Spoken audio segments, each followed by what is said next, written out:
Okay, hi guys, hari ni kita ada sebuah Hilux. So owner datang daripada Kuala Pilah. Member upgrade 4 barang lah. Okay, so first kali adalah GR steering. Korang boleh nampak dekat sini, sangat-sangat cantik GR steering. And then yang kedua adalah Azure Eyes punya brand. Okay, Android player, memang premium lah, support 360.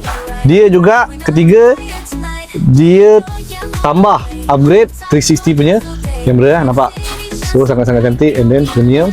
The last one is speaker.